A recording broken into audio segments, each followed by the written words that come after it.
इकाई 2 विलयन। इसमें जो कल वाला जो टॉपिक है परासरण दाब, उसी को आगे थोड़ा बढ़ाना है। और इसमें थोड़ी सी जानकारी पहले, परासरण दाब कैसे निकाला जाता है उसके लिए बर्कले और हार्टले इनकी परासरण दाब नापने की विधि है। इसमें क्या है, एक ये धातु का बना हुआ ये पात्र है और इस पात्र के अंदर ये पोर्सिलीन की नली लगी हुई है, सच्छिद्र है, जिसके अंदर कॉपर फेरोसाइनाइड, इसकी झिल्ली अंदर ये डैश डैश करके दिखाई है इन्होंने, वो लगी हुई है।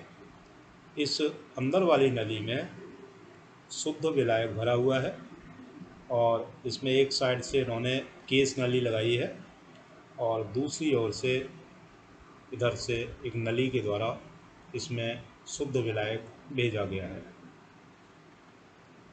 बाहर वाला ये जो जैकेट बोल रहे हैं, जिसको मेटेलिक जैकेट, धातु का आवरण है, उसके अंदर इन्होंने विलयन भरा है और इसमें यहाँ ऊपर दाव लगाने की व्यवस्था है और यहाँ दाव मापी लगा हुआ है।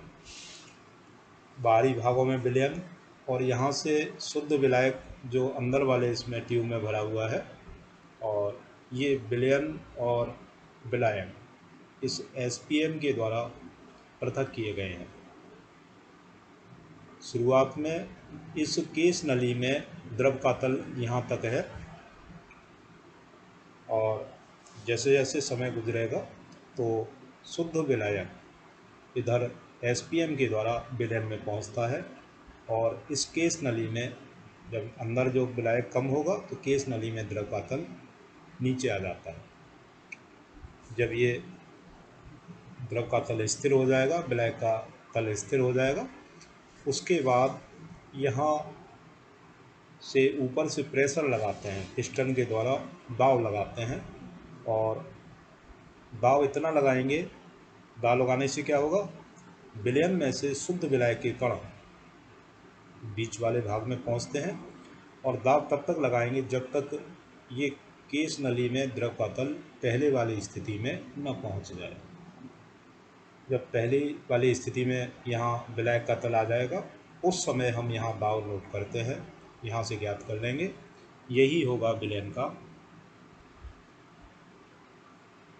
परासरण दाव। तो ये बर्कले हार्टले की विधि है ज्ञात करने की। अब परासरण दाव संबंधी नियम है, जैसे पीछे आपने गैस संबंधी नियम पढ़े हैं, ऐसे ही विलयन के लिए परासरण दाब संबंधी नियम बांड आपने दिए हैं। पहला नियम है P माने परासरण दाब, कैपिटल M मोलरिटी के लिए है, मोलरता। स्थिर ताप, ताप स्थिर रखेंगे किसी भी विलयन का तो उस समय उसका परासरण दाब मोलरता के या मोलर सांद्रता के समानुपाती होता है। ये इसकी नियम की परिभाषा है। स्थिर ताप पर किसी विलयन का परासरण दाब विलयन की मोलर सांद्रता के समानुपाती होता है। दूसरा है चार्ल्स बांठाफ नियम। अब की बार M स्थिर है, मीन्स मोलर सांद्रता स्थिर है, तो P जो परासरण दाब है वो परम ताप के समानुपाती होगा। स्थिर मोलर सांद्रता के किसी विलयन का परासरण दाब उसके परम ताप के समानुपाती होता है। तन विलयन समीकरण, ये समीकरण इन दोनों को जोड़ के समीकरण 1 और 2 से परासरण दाब इसके समानुपाती है, परासरण दाब कैपिटल D के भी समानुपाती है।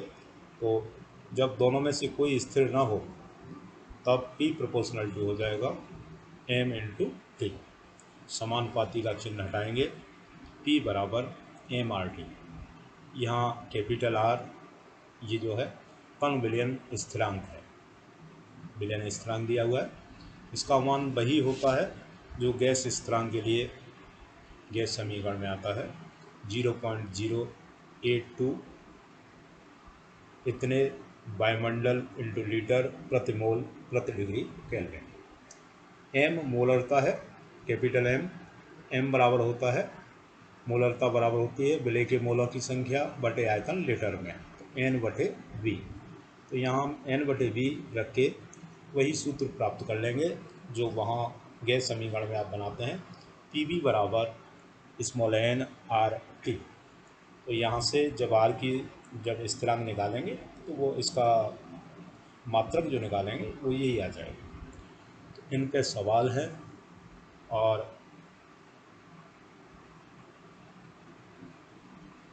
तीनों ही नियमों पे सवाल है। ये आ गया एम बराबर एन बटे वी, यहाँ ये मान रख दिया तो पी वी बराबर एन आर टी। पी परासरण दाब है, इसको वायुमंडल में लेंगे इस सूत्र में, वी का मान लीटर में लेंगे, एन मोलों की संख्या है, कैपिटल टी परम ताप है, जो अगर डिग्री सेंटीग्रेड में ताप दिया है तो उसमें 273 जोड़ के हम परम ताप में बदल लेंगे। आर स्थिरांक है, आर का मान ये दिया हुआ है, और मोलों की संख्या जैसे पीछे हमने आपको बताया है, मोलों की संख्या किसी भी पदार्थ के मोलों की संख्या होती है उसका भार बटे अणुभार, तो पी वी बराबर डब्ल्यू बटे एम आर टी।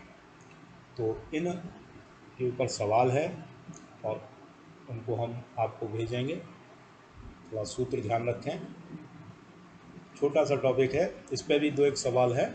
समपरासी विलयन, ऐसा नाम है समपरासी, परासरण ताप समान वाले विलयन है। तो समान ताप पर जिन विलयनों के परासरण ताप समान होते हैं उन्हें समपरासी विलयन कहते हैं। यहाँ समपरासी जो विलयन होंगी उनकी मोलर सांद्रताएं भी समान होंगी, मीन्स M1 बराबर M2। M जैसे पीछे संबंध बताया था कैपिटल एस और एम में, तो वही रख दिया हमने, M1 के स्थान पर कैपिटल एस 1 बटे M1, S2 बटे M2। एस क्या है, ग्राम पर लीटर सांद्रता है, और M1 अणुभार है ये विलयन का, S2 ये दूसरे विलयन की सांद्रता है ग्राम पर लीटर में, M2 क्या है, उस विलय का अणुभार जिसका ये विलयन है। यहाँ ये संबंध है, इसी से बना है। इस पे भी कुछ सवाल है। समपरासी विलयन के लिए सीधे सीधे हम कंडीशन लगाएंगे M1 बराबर M2। तो इससे संबंधित सब न्यूमेरिकल्स जितने भी हैं उनको आपको भेजा जाएगा, और कल संडे है, इनको निपटाइए। और पीछे वाला अगर किसी भी बच्चे का, वैसे तो पूछ लिया है बच्चों ने जिन्होंने किए हैं, अगर किसी को कोई दिक्कत है, क्योंकि उसमें से भी 2 नंबर का आना है और यहाँ अणुसंख्य गुण में से भी 2 नंबर का आपका निश्चित ही आना है, और 1 नंबर इसमें कहीं बहुविकल्पी वाला और आ जाता है।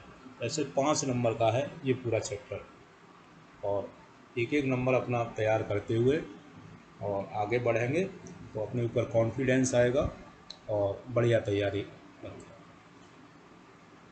न्यूमेरिकल करें और इसको निपटाएं।